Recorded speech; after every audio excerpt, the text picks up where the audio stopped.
Welcome back to Sports by GSMC Podcast Network.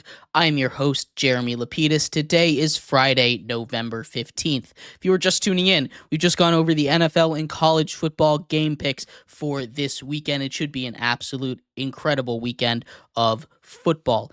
In this segment, we turn our attention to the Thursday night football action from yesterday. A massive game for the playoffs for the NFC East, a battle between Washington and Philly for division supremacy. We'll break all of that down in just 1 second. But before we do, remember, if you would like to be an even bigger part of the show than you already are, all you need to do is go to gsmcpodcast.net. Or if you are on YouTube, you can use that super chat feature.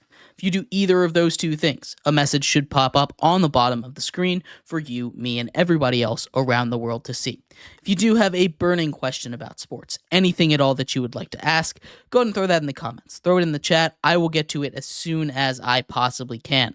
I appreciate everybody so much for sticking around, talking some sports with me here on a beautiful Friday, November 15th. But like I was saying, in this segment, we are going to get into the Thursday night football action. It was an incredible game between the Eagles and the Commanders last night that saw the Commanders get off to an early lead. Their defense playing incredible, holding down that Saquon Barkley-led team that was averaging over 100 yards on the ground, just Saquon alone, until the second half, and especially the fourth quarter when it really got blown open. And that's where we're going to start. I know it seems like we're skipping most of the game here, but up until that fourth quarter, and really in that second half, this was a game that Washington was controlling. Philly takes a lead early on in that fourth quarter with a Jake Elliott field goal after he had missed an extra point, making the score 12-10. And this is where the first really big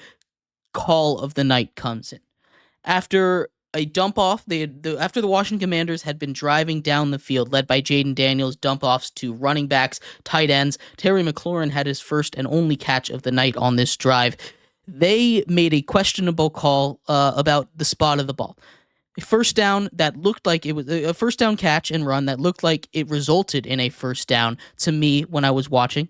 They called it 2nd and inches. From there, Brian Robinson Jr. proceeds to get stuffed not once, but twice, leading to a 4th down and 1 from 2nd down and inches at about their 30-yard line. This would have been a 44-yard kick for Zane Gonzalez, who had already hit a 45-yard field goal earlier on in the game. It also would have given them the lead. Now, in their shoes, I understand both decisions. I personally would have taken the points.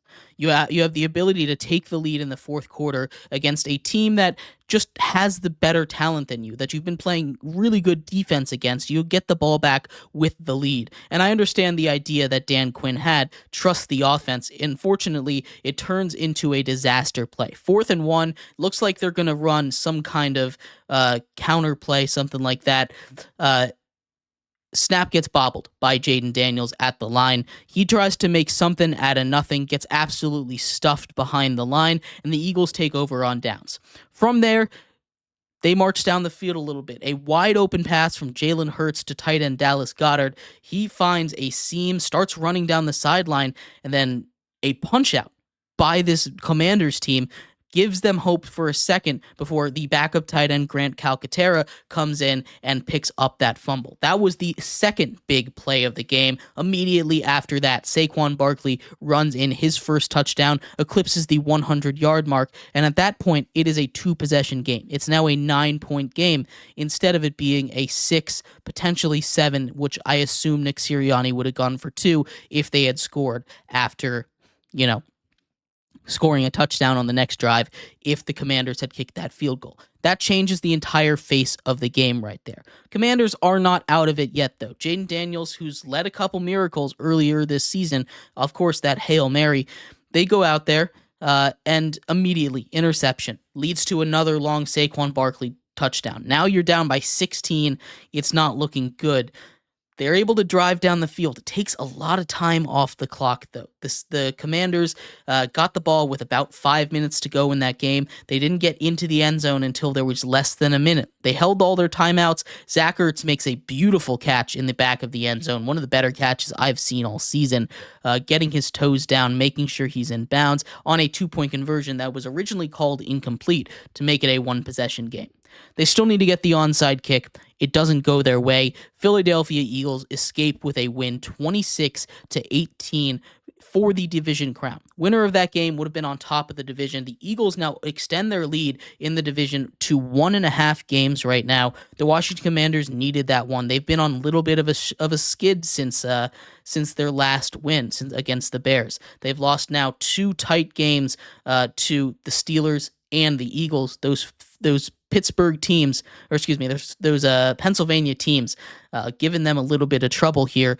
This is a Washington team that is still in the playoff picture, basically controls their own destiny. They've built a little bit of a cushion up, but this is kind of following that path that Cliff Kingsbury teams like to follow. They start off really hot, and then they cool down the stretch. This happened when he was the head coach of Arizona a whole bunch. This happened when he was the offensive coordinator at Texas Tech a whole bunch. This is just the way that a lot of his teams go. There's not really a real reason why. My theory for why is he runs a very simple offense. He runs a lot of screens, a lot of short game, and teams start to pick up on what he does. Also, he has a mobile quarterback, and you have a guy in Jaden Daniels who hasn't looked the same since the rib injury that he suffered. Now, he's played through all of it. Smaller quarterback, takes a lot of hits.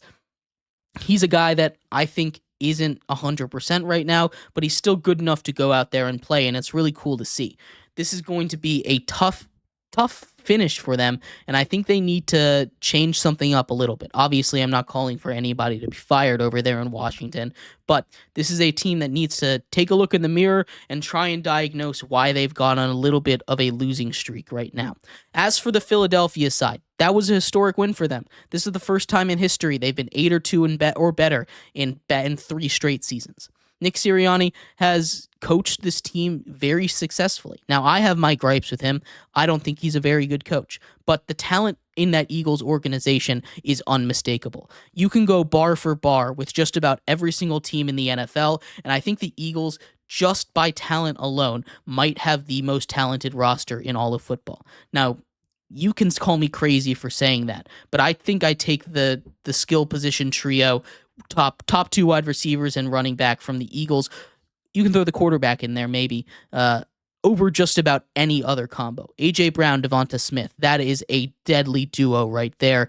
And Saquon Barkley might be the best running back in the league. You throw Jalen Hurts in there, who's not the best quarterback in the league, but he's inarguably top 10. I think you could make the argument for top 5. I'm certainly not going to make that argument, but he's definitely a top 10 quarterback. You throw all that together with one of the best offensive lines in the league. This is an Eagles team that's riding high on talent, not really coaching. And sometimes that's just how it goes. I'm not blaming Nick Sirianni for inheriting a very talented team.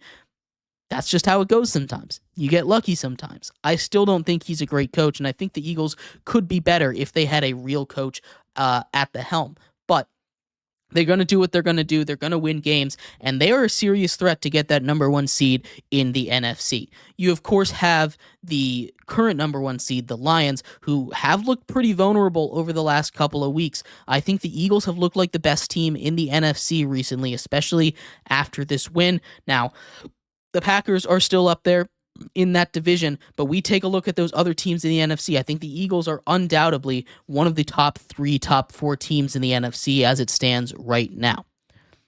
Overall, it was a really good game by the Eagles. They overcame a slow start. That's one of those things that they had struggled with in the past, overcoming slow starts. Jalen Hurts again plays clean football. He goes into the tent for concussion evaluation, comes out, says he's okay. He did his interview with Scott Van Pelt. Some people say he sounded a little concussed. Maybe he did. Not my job to point it out. I am not a doctor. We're going to trust the NFL medical staff for now.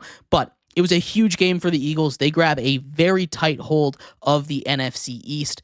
Definitely not a comfortable lead, only 1.5 games. But with a win over the Commanders, they at least have a good shot to not lose the tiebreaker for them, at least on the division record. That was a huge win for them, and looking good in the city of Philadelphia. But let me know what you think. I'd love to hear your thoughts on all of this. Saquon is amazing at football yet again, and I can't believe the Giants let him walk, and then he went to the Eagles. But aside from that, let me know what your thoughts are. Love to hear them. We're going to take a quick break here. When we come back, we turn our attention to the NBA. The Cleveland Cavaliers are on a run right now. They could make history if they keep it up for just a little bit longer. 13-0 to begin the season. We asked the question, how much longer can they keep it up, and can they beat that 24-0 start that currently has the record? We'll be right back here on Sports by GSMC Podcast Network.